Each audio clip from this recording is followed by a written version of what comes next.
This is the chapter 4 solutions packet. I'm going to go as quickly as I can. I've already written out the answers because this is a very long packet, but hopefully some of the things that I say and I show you will really help you in your studying and learning some tips and tricks. So our first problem, as soon as we see taking a derivative and we have an x and a y, we know that that's implicit. Now this is a chain rule, and it's a chain rule with a product inside. It's a chain rule because it's the sign of something other than x. So the outside term is sine, derivative of sine is cosine. We leave the xy alone. Then we multiply by the derivative inside. Inside we have x times y, so that's a product. So we do the derivative of x is 1, leave y alone, then plus we leave x alone, the derivative of y is 1 dy dx. Then equals to, on the right side we have the derivative of x, which is just 1. From here, we want to distribute, right? We have a plus on the inside, so we need to distribute. I like to move the y to the front, the x to the front, and I leave the dy dx at the back. That's kind of preference, but that's how I write it. That's usually how it's written on the AP exams.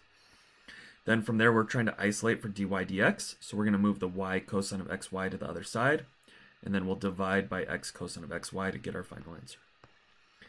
Next, we have another implicit, right? Because we have y's and x's, and we're trying to find the slope, which is another word for derivative, right? As soon as we see the slope, even though it says the slope of the line tangent, that just means the slope, the derivative. So we're going to take the derivative. 3y squared is 6y dy dx. Make sure you do that implicit. Minus derivative 2x squared is minus 4x. The 6 goes away. And so then this part right here, the negative 2xy is a product. I like to group the negative sign within my product. So the derivative of negative 2x is negative 2 times leave y alone. Then plus negative 2x stays alone times 1 dy dx. You could plug in right here. I usually clean it up a little bit, but I plug it in as quickly as I can. So I cleaned it up. I moved the dy dx terms all to the left and the other terms to the right. And then I plugged in right here. You could isolate for dy dx and go all the way through the steps and then plug it in at the end, or you can plug in here. I usually find that I make less mistakes when I plug in as quickly as possible. So I plug in 3 for x's, 2 for y's, and we solve for dy dx. You can kind of go through this on your own. You should get to 4/9. Next up, this question tricked a lot of students. A lot of students ended up picking D, okay? And so immediately, we see that we have f double prime of x. This says increasing, decreasing, and maximum, so we can cross out A, B, and C. And a lot of students pick D because they see, oh, okay, f double prime is 5, that's concave up. F double prime at 2 is negative 7, that's concave down. And so 0 must be an inflection point. But don't, always read through all of the answers before circling that. E says the graph changes concavity within the interval from 0 to 2. Well, it went from concave up to concave down. That's also true. So how do we pick which one is the right answer? Well, it does say which statement must be true. And one thing about graphs is they're selected values. We don't know any of the other values, any of the decimal values. So for example, this might actually have, x, f double prime of x. We might actually have at 0 concavity of 5, and then at 1 it's 0, but maybe 1.1 is back up to 3. And so it didn't actually change. It stayed concave up before and concave up after. Then maybe at 1.5 or something it went back to 0, and that's where it flipped down to being negatives. So maybe 1.5 is actually our inflection point. So we just don't know. We don't know about that. The only way D would have been true is if it had specifically said f double prime has only 1, 0 between 0 and 3. Then D would have been true. But because we don't know, it could have more than 1, 0, D doesn't have to be true. So that's a little bit of a tricky question. Okay, next up, we have another question asking about inflection points and the second derivative. So we're going to take our second derivative, set it equal to 0. We hit 0, 3, and 6. So we're going to graph that and then plug in our test points. And we notice that it does not change concavity at 0. It stays positive, so only 3 and 6 are inflection points. Remember, inflection points have to change concavity. There's a shortcut I did show you guys earlier this semester, which is looking at the even and the odd exponents. So you could have done that as well, right? The x equals 0 came from an even exponent, x equals 3 came from an odd, and x equals 6 came from an odd. The even exponents will always keep the same sign, and the odd exponents will always flip back and forth. So you could have used that to also figure out the, kind of do it a little bit quicker. Okay, next up is an optimization question. This is one you shouldn't stress about, especially if you never watched that extra credit video. There might be one optimization question on the test, but remember the curve is so big that you can essentially get half of the questions right, half of the questions wrong, and still get a 3, get a passing grade. And about 70% or so ends up being a 5. So if you miss the optimization question, it's not the end of the world. But if you do want to kind of learn this, they're not too bad. Basically, when we see maximum, minimum, greatest, least, those words within kind of a word problem, it's optimization. So it says consider all right cylinders for which the sum of the height and the circumference is 30 centimeters. So I wrote that out. H plus 2 pi r equals 30. I wrote that out first. Then what is the radius of the one with maximum volume? So second, I wrote out this equation. V equals pi r squared h. This is the one we're trying to optimize. The issue is it has two variables, r and h. So we're going to use this equation to solve for one of the variables and plug it in so we only have one variable. So I isolated for h. We plug that in. Then we rewrote it as a polynomial we distributed. So we get 30 pi r squared minus 2 pi r cubed. And then we can take the derivative, 60 pi r minus 6 pi r squared equals 0. We don't have to do dr dt because this is not a rate. We're taking the derivative with respect to r. Then I factored out a 6 pi r, and that gave me two choices, r equals 0 or 10. 0 wouldn't be the max, it would be the minimum. 10 would be our max. Okay, next we have a graph of f prime, and it wants to know where is f increasing. I think this is actually a repeat question, very easy. Just looking for where is f prime positive. The only weird thing is, on the free response, this is how I would want you to write it. And this is how we've learned it and how 99% of the textbooks write it. However, once in a while you will see them combined, and if that's the only choice, then that's okay. You'll never see them combined and them separated as an option, so don't freak out. They'll never ever do that. So either it's combined, circle that, or they're separated, circle that. Okay, next up we have a calculator question, and I like to graph on this. It's the first derivative is given by f prime, and they ask for when is f increasing, so that's when f prime is positive. If I'm given, basically if I can, what I always like to do is, if they ask for increasing, decreasing, max, min, critical points, anything like that, to me, I always find it the easiest to graph f prime if I can.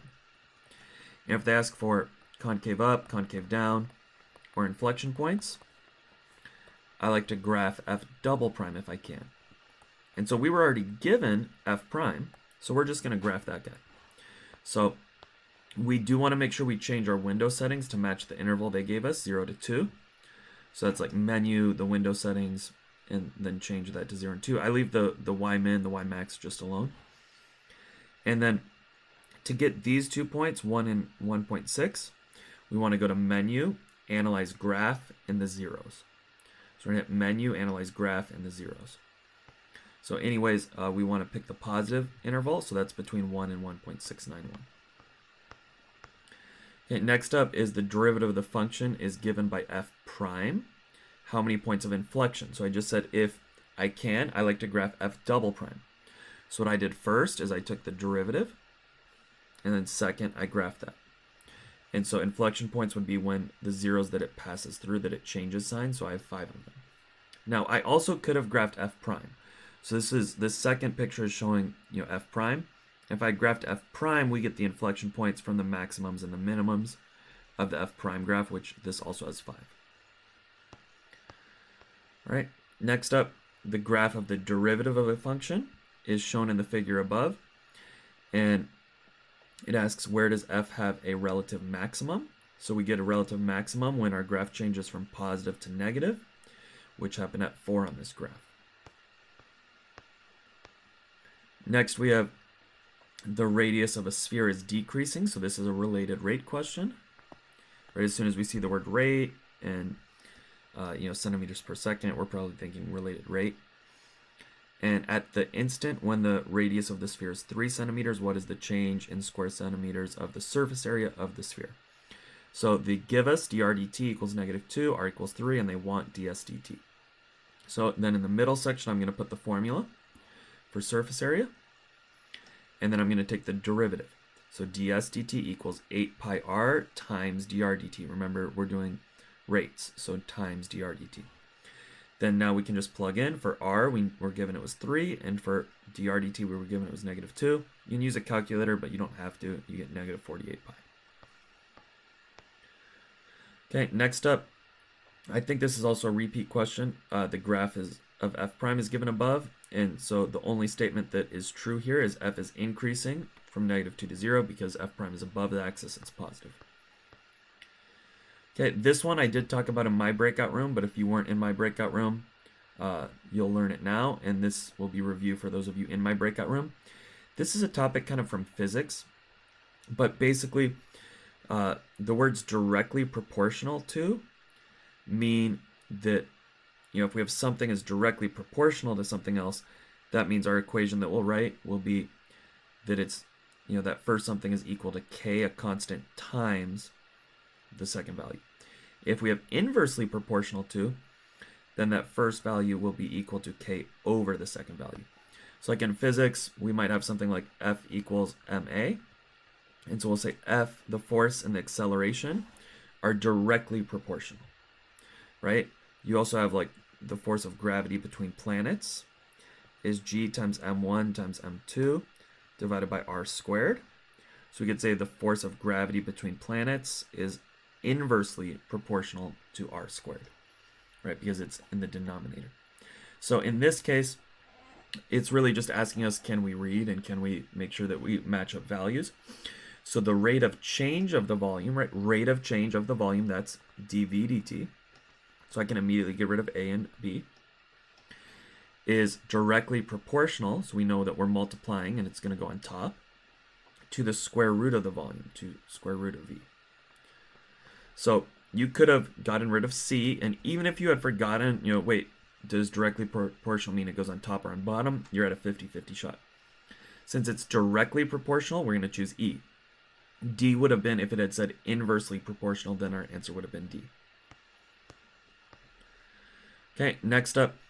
This question is one that you have to get right. Something like this will definitely be on your exam, and you have to get it right. It's like such an easy question of matching up. So when it says f of x is negative, that's going to tell us it's below the axis. We can get rid of choice E. F prime of x is negative, that's decreasing. So we can get rid of A because A has an increasing section. We can get rid of C because C has an increasing section. Then F double prime of x is negative. That means it's concave down. B is concave down the whole way.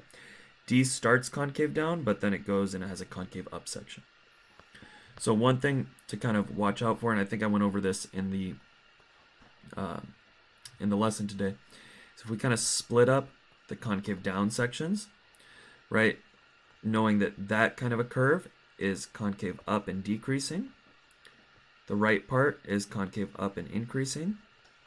And then with the concave down curve, the left part is concave down and increasing, and the right part is concave down and decreasing. And that's how curves they'll always take one of those forms unless they're linear. Okay, next up, we are asked about an equation for where is f decreasing. So we're given f prime of x already. We don't need to take the derivative. We're just going to set it equal to 0 in d and e. Most of the time we can get away with just 0, but anytime at all we see a fraction, we want to add on the d and e case. So unfortunately, we can't multiply every term by x, right? With fractions, like if I have x over 3 minus 2x equals 0, I can multiply every term by 3, and that's okay. The 0 times 3 goes to 0. That's okay. We get x minus 6x equals 0, or 0. That's totally fine. We can't ever, though, do that with x, because when we do it with x, that removes a possible solution, right? Because when you do 0 times x, that's removing one of the answers that we would have solved for. So we can't do that process of multiplying by the denominator when the denominator is an x or has an x in it. So instead, we have to basically go back to 6th grade, 7th grade math and adding fractions. So we're going to lollipop the x squared, multiply by x to get a common denominator. We get x cubed minus 2 over x equals 0, or D and E. The numerator we set to 0 for the 0 case. The denominator we set to 0 for the D and E case. In the numerator, we'll add over plus 2, cube root it. We have x equals cube root of 2, and then we have x equals 0.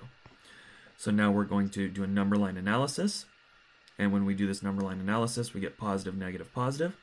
So it's decreasing between 0 and cube root of 2. Okay, next up, we're given a graph of f of x, or a function of f of x, and we're asked about concave down. So concave down is our second derivative. This is going to be product rule. So the derivative of the first is 2, then leave e to the x alone, then plus leave 2x alone, times e to the x is the derivative of e to the x.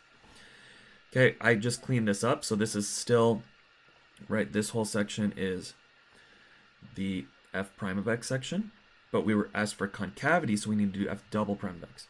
So the derivative of 2e to the x is 2e to the x. Then plus, now if you notice, this is actually the same derivative, so we can actually take that whole section and move it down. Now we add our like terms. We get 4e to the x plus 2xe to the x. I moved up here, and we can factor out, we're solving, we can factor out a 2e to the x. So we get 2e to the x times 2 plus x equals 0. We need to be comfortable solving for this guy. E to the x, I talked about this in one of the previous videos.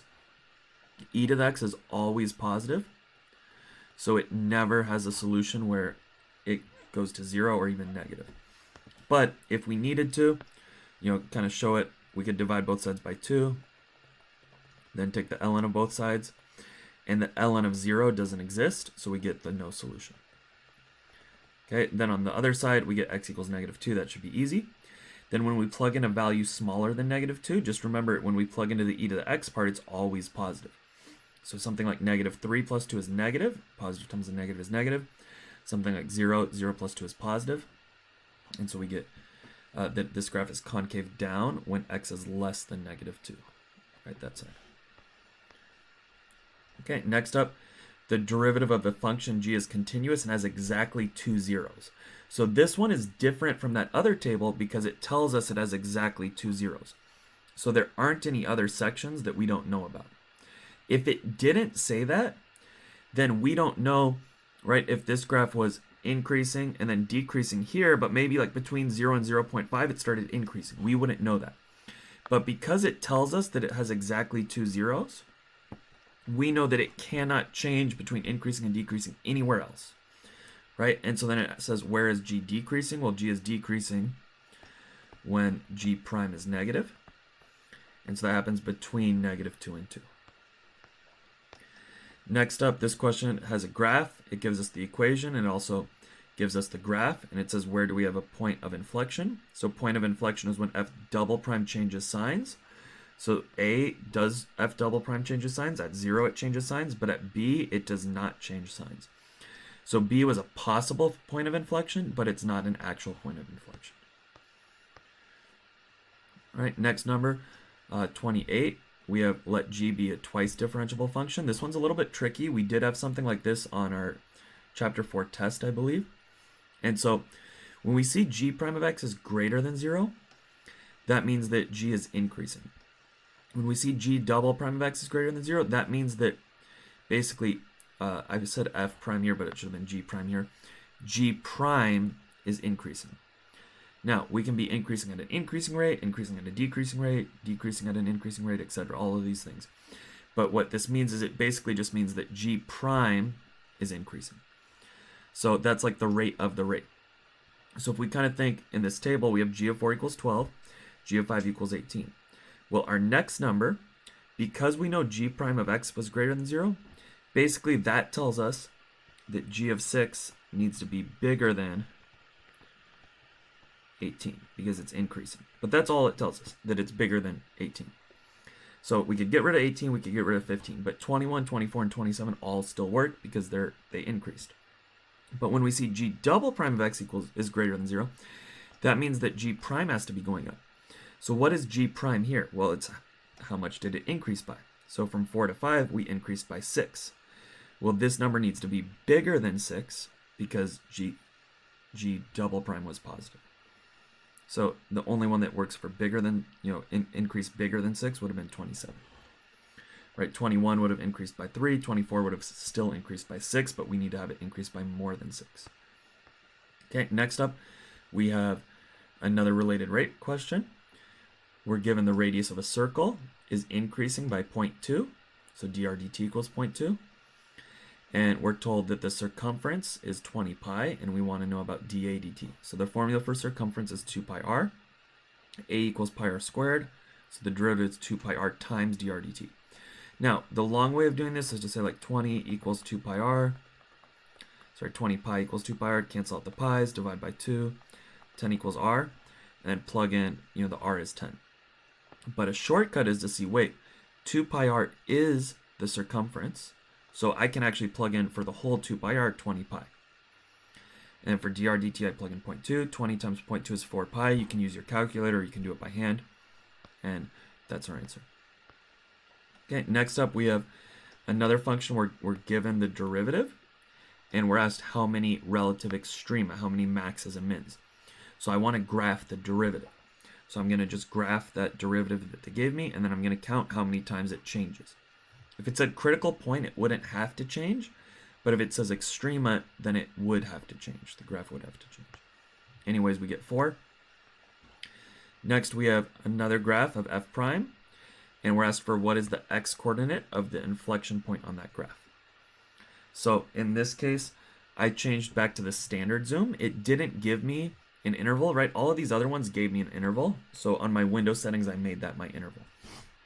If they don't give you an interval, generally the standard zoom is going to work out for you. So in this case, I graphed f prime, I graphed f double prime. This is kind of a neat trick that you can do, is instead of going back to the calculator tab, you can actually just type in, to the graph ddx of square root of x over 1 plus x cubed, and that's the derivative of f prime, which will be f double prime. So then I use the 0, menu, analyze graph 0, to get this guy.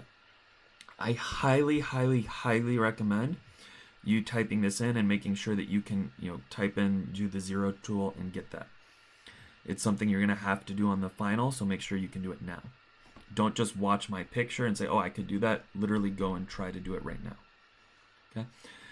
The other way I could have done this is I could have just graphed f prime, what they gave me, but then I would have needed to know that my inflection point is at the maximum, so I go to menu, analyze, and click maximum. Okay, this next one is very similar to that one with g that we just did with the 12, 18, and then the answer was 27, where we're told the first derivative is positive, so f is increasing, and the second derivative is negative. That means that f is increasing, but it's increasing at a decreasing rate. In other words, f prime is decreasing. So basically what happens here is, if I say 7, to 9 is plus 2, 9 to 12 is plus 3, 12 to 16 is plus 4. This is f prime, right? Now, how is that increasing? Well, from 1 to 2, f prime increased by 1. From 3 to 4, f prime increased by 1. That increasing by 1 would be f double prime. So in this case, f double prime is plus 1 and plus 1. F double prime is a positive value. So that doesn't work because it told me that the second derivative was negative. In the next case, we have an increase of 4 and an increase of 3 and an increase of 2. That's f prime. You might be able to just say, oh, those increases are decreasing, so the second derivative is negative. Or you could kind of go out again, right? From 4 to 3, that's a decrease of 1. And from 3 to 2, that's a decrease of 1. So f double prime is negative, even though f prime is positive. So we're still increasing, but we're just increasing at a slower and slower rate. Right? Graphically, that looks like this. Right? Which makes sense because that graph is increasing concave down. Here, C, D, and E are all decreasing, so we can just immediately get rid of them because they don't have a positive first derivative. Okay, now we have another related rate. I know this is a long video, so if you need to take a break at some point, pause it, come back, feel free to. So we have the radius of a sphere is increasing at a rate. We see the word rate. We know it's a related rate question. We write dr dt equals 0.3. At the instance when the surface area becomes 100 pi, so we write s equals 100 pi. What is the rate of increase of the volume? So I'm going to write both formulas, s equals 4 pi r squared and v equals 4/3 pi r cubed. But since we want to know the rate of the volume's the one that I'm going to take the derivative of. So bring the 3 down, 4/3 times 3 goes to 4 pi r squared, and times dr dt. This is very similar to that circle question, where I could have plugged in 100 pi and solved for r and gotten 10, or actually 5, I would have gotten 5. Or I could just realize, hey, this entire 4 pi r squared, right, that is my surface area, so I can just replace it with 100 pi. So 100 pi times 0.3, and this one's not a calculator question, but 100 times 3 is 30, and then move the decimal over, 300, move the decimal over once because it's 0.3, and we get 30 pi. Okay, another related rate question. So reading through this, we're given that both the radius and the height are increasing at 1/2. So we're going to write dr dt and dh dt equal 1/2. They give us the height as 9 and the radius is 6. So this is going to be a product rule. My first part is going to be 1/3 pi r squared. My second part is h. So we're going to do 2/3 pi r. Now we need to do dr dt because that's the one we just took the derivative. Then h we leave alone. We don't put dh dt because we left it alone. Then plus, now we're going to do 1/3 pi r squared. We're leaving it alone. So we don't add a dr dt because we left it alone. Then times the derivative of h is 1 dh dt. Okay, now we just plug everything in and we solve, we get to 24 pi. Okay, here's another similar one with kind of learning the shapes. Y prime greater than 0 means our graph is increasing. We can get rid of c, we can get rid of d. And then y double prime is less than 0, that's concave down. So a is concave up, e has both concave up and concave down, whereas b is concave down. All right, next up, another related rate.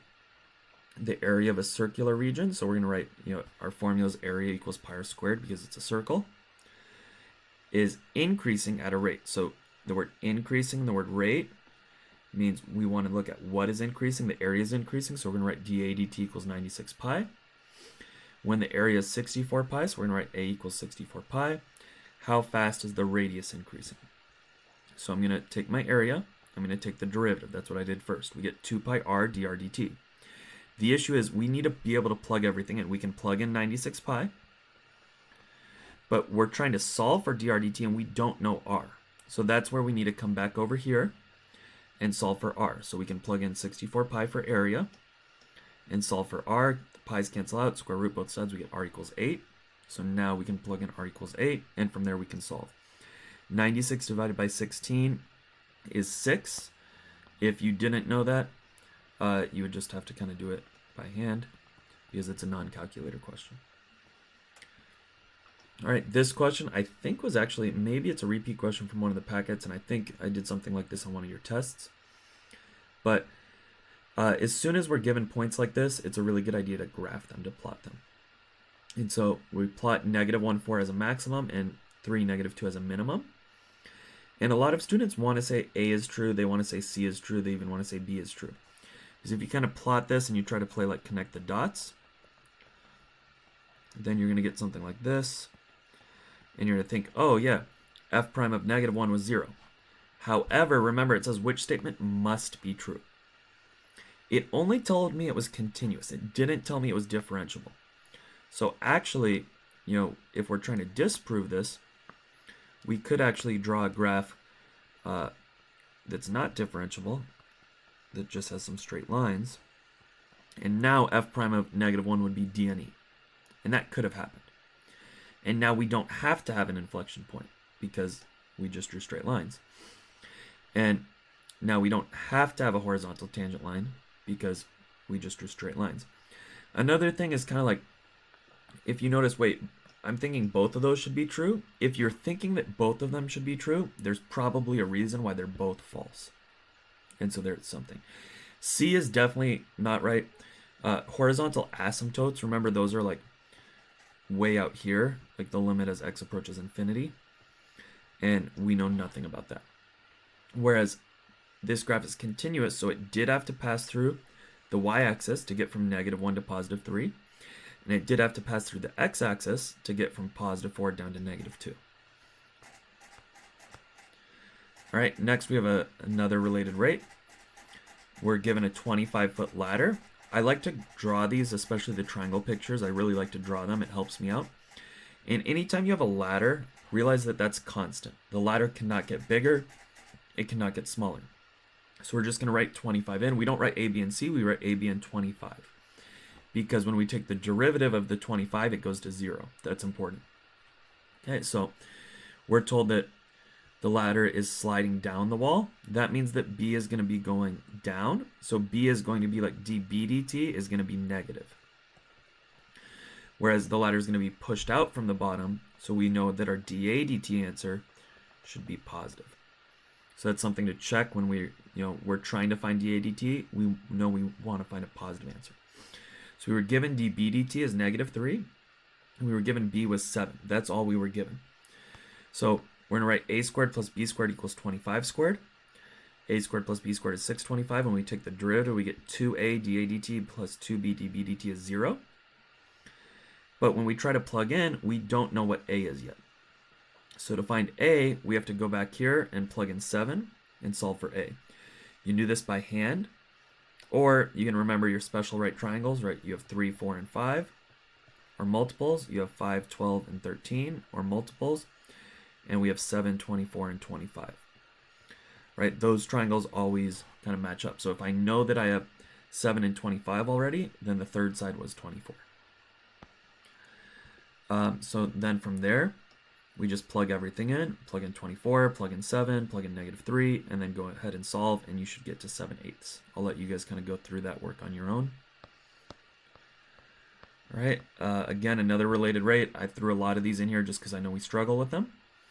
So the radius of a circle is equal to the rate of increase of the area of a circle is equal to the rate of increase of the circumference. So that's dA dt is equal to dC dt. So I'm going to do both the area formula and the circumference formula. I took the derivative of both. We get 2 pi r dr dt and we get 2 pi dr dt. So we're going to set those equal to each other because it told us that they were. Then the 2 pi's both cancel and the dr dt's cancel. Now remember, when you cancel everything out, that's not 0, that's 1. So r is equal to 1. Okay, next we're given the graph of a derivative, and we want to know which of these could be the graph of the original. So we need to remember that when f prime is positive, that means f is increasing. When f prime is negative, that means f is decreasing. So we just kind of want to match up our sections. So this graph was increasing, then decreasing, and then increasing. The only graph that does that is b. Also, -1 and 1, we could kind of make sure that we have inflection points there. So, sorry, not critical points there, like horizontal tangents there. A doesn't have horizontal tangents there. C does, but it's going decreasing, increasing, and decreasing, so that's why it's wrong. And then D and E, neither one of them have the critical points at -1 and 1. Okay, another related rate. I believe this is the last one. It might not be, but I think it is. And this is one with the theta. So whenever we have theta, we know we need to do SO, CA, or TOA. Generally, you can do any of them, but it's always going to be easiest if you have a constant to do one that has the constant. So this has a constant, so SO or CA are going to be easier, and since we're given x, probably SO is going to be easier. You also want to try to do the one that you know about, like the d whatever dt, like the rate.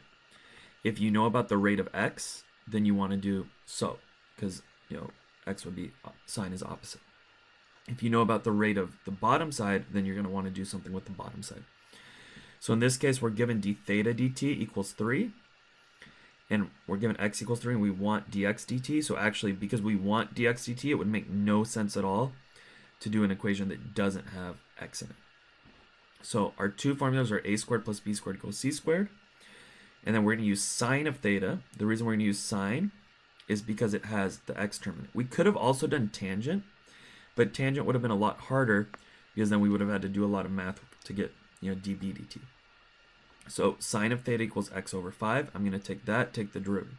The derivative of sine is cosine of theta times d theta dt equals, now this is just, essentially, we could rewrite this as sine of theta equals 1/5 x. So the derivative of 1/5 x is just 1/5, but then because it's rates, times dx dt.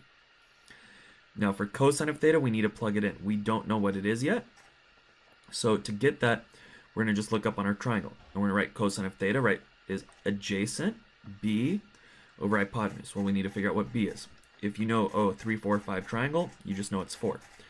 Otherwise, you can plug in 3 squared plus b squared equals 5 squared, and you'll get b squared equals 16, square root b is 4. So adjacent side is 4 over hypotenuse is 5. That's what we plug in for cosine. D theta dt, we plug in 3. 1/5 times dx dt. Multiply both sides by 5. The 5's on the bottom cancel. 4 times 3 is 12. Okay, next question, we want to know where we have a relative maximum. So we're going to take the derivative, 15x to the 4th minus 12x cubed minus 3, set that equal to 0. This was a little bit hard factoring, but we need to be comfortable with factoring. So 15 times negative 3 is negative 45. You can do your whole x thing. I don't know what goes up on top and bottom, but we need two numbers that multiply to negative 45 and add up to negative 12. I think it's, I don't know which one goes on top and bottom, honestly. Anyways, that's negative 15 and 3. But we need to divide out the 15, right? Because we have an a. So we need to divide that out. The other thing is this is x to the 4th and x squared. So make sure that you have x squared here, right? It's the same, x method business, but it's with x squared. So x squared goes there. Anyways, when you factor this, you end up with x squared minus 1 times 15x squared plus 3 equal to 0. The x squared minus 1 term, we square root it, we get x equals plus or minus 1. The 15x squared plus 3 term, when you square root that, it's a negative, so we get no solution.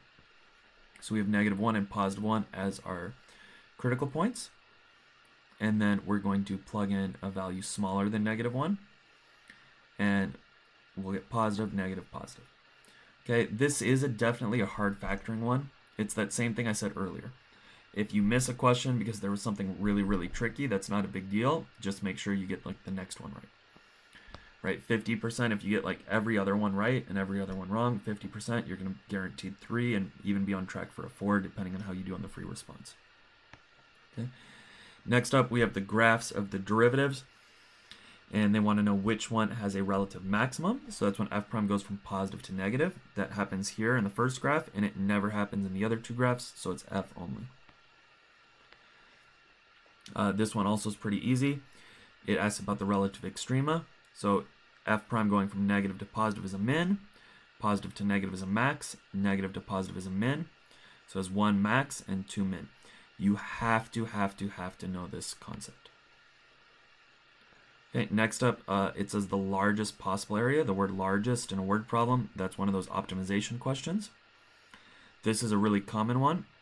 A farmer has 100 feet of fencing, and one side is a river. So we've kind of drawn a river. So we don't need 2y. So 2x plus y is the fencing. That's the perimeter, the amount of fencing, is equal to 100. So that's my first equation. My second equation is the area, x times y. Now I don't want to have two variables, so I come back here and I isolate for one of them. I solve for y. I got y equals 100 minus 2x. I plug that in. Then I distributed. Area equals 100x minus 2x squared. Take the derivative, 100 minus 4x, set that equal to 0. I get x equals 25. That's my answer, but it didn't ask me for the dimensions. It said, what is the area? So I'm going to take the x, plug it back in for y, and I get y equals 50. So I have 25 and 50. So to get the area, I just multiply them back together. 25 times 50 is 1250. If you have to do that by hand, right? 25 times 5 is 125. That's easy. And then add the 0. Okay, the graph of y equals 5x to the 4th minus x to the 5th has an inflection point at which of these points? So take the first derivative, right? 20x cubed minus 5x to the 4th. Then take the second derivative because we're doing an inflection point. 60x squared minus 20x cubed equal to 0. We can factor out from both terms a 20 and an x squared. So we get 20x squared times parentheses 3 minus x. That gives us x equals 0 and 3. Plug those into a number line analysis, and you'll get positive, positive, and negative. And so 3 is our inflection point. Now, don't worry about the y value, because that's the only option with x equals 3. You get the y value by plugging it back into the original, but don't waste your time, right? B is obviously our right answer.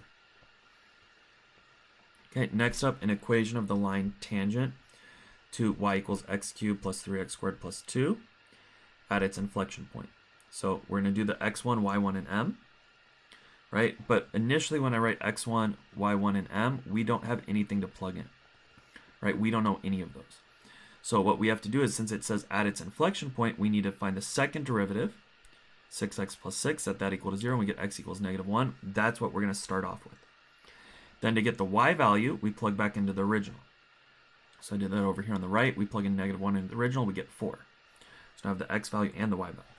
To get the m, we plug x into the derivative, we get -3. So y minus 4 equals -3 times x plus 1. That could have been my answer, but they're all written in standard form. So just distribute and then add over the 4, and you get b. Okay, 20 is the graph of f of x, and we're asked for how many inflection points do we have. So with the graph of f of x, inflection points are where it changes between concave up and concave down. I did this in blue. So it's concave up in blue, then concave down, then concave up, then concave down. So it's switched 3 times, 1, 2, 3 times. Or I kind of drew in some like points where I thought they might be. So it switched 3 times. Then I asked, this wasn't the AP question, but it could have been. What if this had been the graph of f prime? Well, if it had been the graph of f prime, then we get inflection points when we have our local max and mins. So I wrote those in green, 1, 2 local max and mins. And what if it had been the graph of f double prime? Well, that's when we have zeros that pass through. So I wrote those in red, 1, 2 zeros pass through, so we would have 2 inflection points. Okay, next up is another implicit question. We're given x equals 1. We're not given the y value. So what we're going to need to do is we're going to actually need the y value as well. We can do that now or we can do it later. I usually do it later once I need it. So first, I took the derivative. I get 6x plus, this is product rule. The derivative 2 is 2, leave y alone. Then plus leave 2x alone, derivative y is dy dx. Plus 2y dy dx, right, the implicit part, equals to 0. If you're wondering why, when on the product rule, when do I put the dy dx? It's when you do the derivative of the y part. So when I'm doing the derivative of the x part, right, it's just 2. I don't do dy dx because I left y alone. But then here I left 2x alone and I took the derivative of y. That's why I do 1 dy dx. So now I'm going to plug everything in. So for x, I plug in 1. For y, I don't know what to plug in. So that's when I need to come back up here and plug it in x into the original. So I plug in x equals 1 into our original. We have to do the x method factoring, and we get y equals -1. So now I have y equals -1, and then I just keep plugging everything in. We get 4 plus 2 dy dx minus 2 dy dx, and those cancel out. Because they cancel out, I get 4 equal to 0, which is a false statement, so it's not defined. If you had solved for dy dx, by the way, you would have had -6x minus 2y over 2x minus 2y, and you would have ended up with 0 in the denominator, which is also undefined. So that would have been another way you might have done it. If you hadn't plugged in originally, but like if you have solved for dy dx first.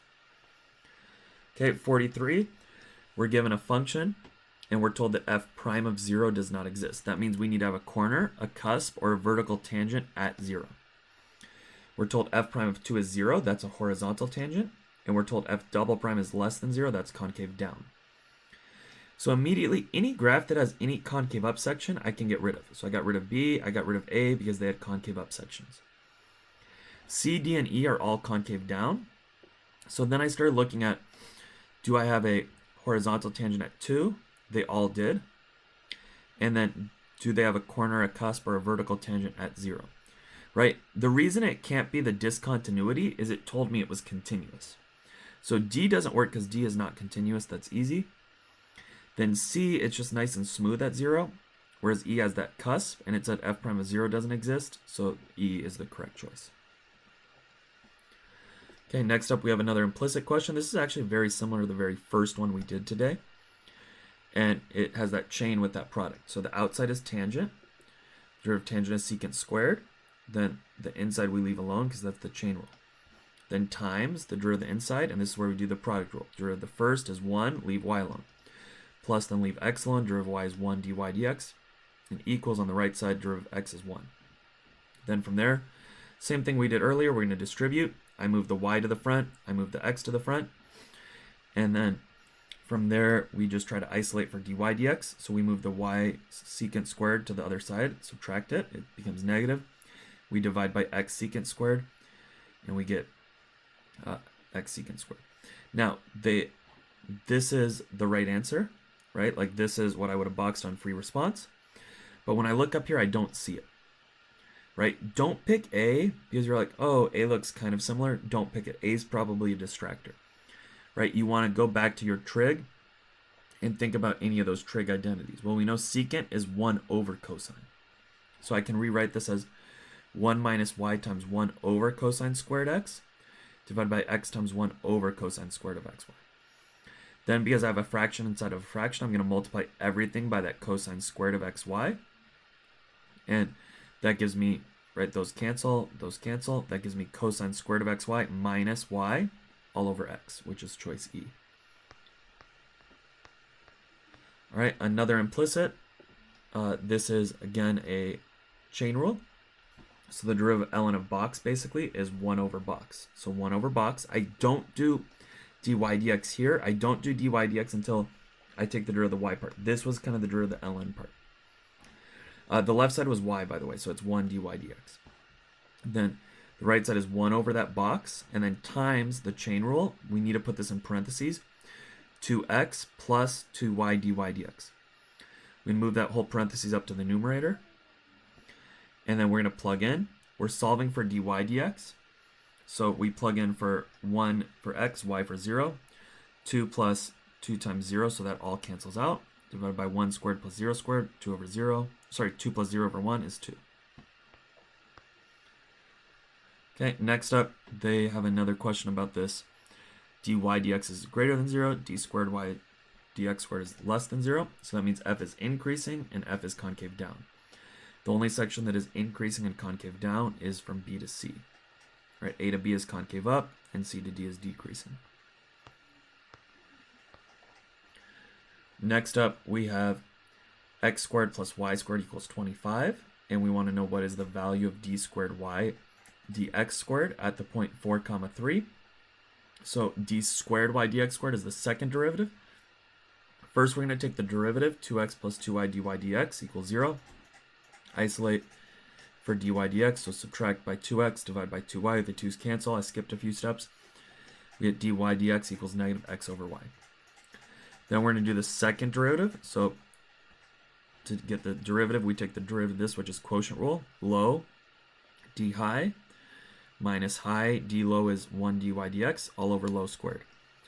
Then you need to take this dy dx, this negative x over y, and plug it in. So we get negative y minus negative x times negative x over y, all over y squared. And right, these kind of multiply together. Negative x times negative x is positive x, but we have this other negative, so it's negative y minus x squared over y. Then you can just plug in right here.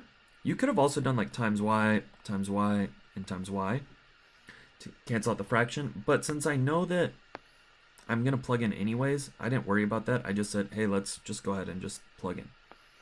So we plug in 3 for y and 4 for x. And then here, in this case, I still have my fraction inside of my fraction. So now I multiplied by 3. So I guess I could have done it earlier. But times 3, times 3, and times 3, that gives me negative 9 minus 16 is negative 25 all over 27. All right, now we have another graph. This is the graph of f prime. And we're asked to find the tangent line. So we're going to do x1, y1, and m. x1 and y1 are both given. For m, it's just, since it's the graph of f prime, it's just the value there.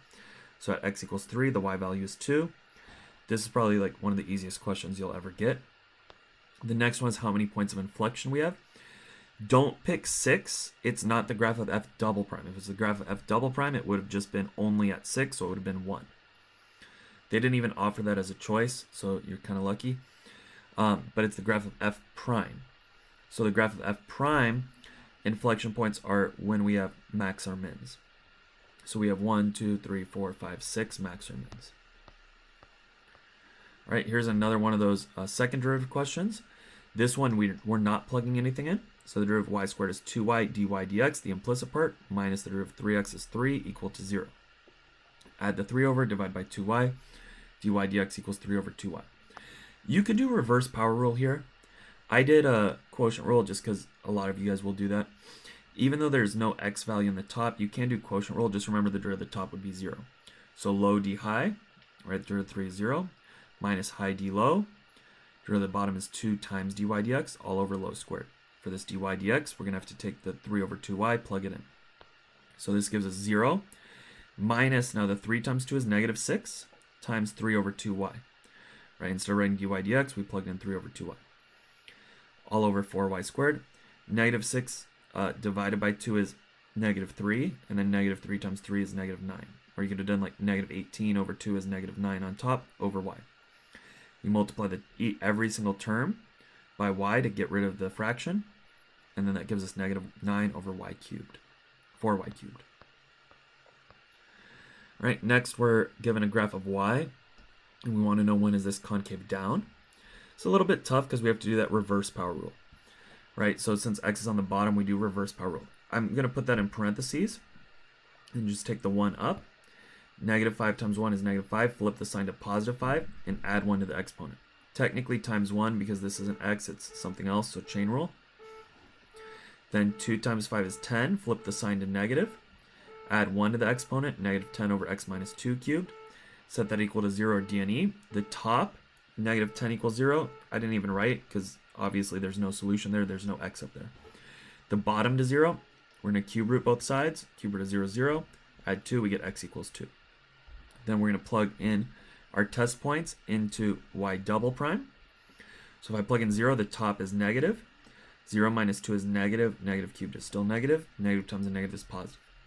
Then if I plug in 3, top is negative. 3 minus 2 is positive. And so negative over positive is negative. So this is concave down when x is greater than 2. Okay, I'm actually going to stop the video here because it's already almost an hour long. And I will let you kind of have 2 videos so you can take a break here. I wouldn't try to do everything all at once. You're just going to overwhelm yourself and you're not going to study well. So I'd take a break and then come back and review the free response.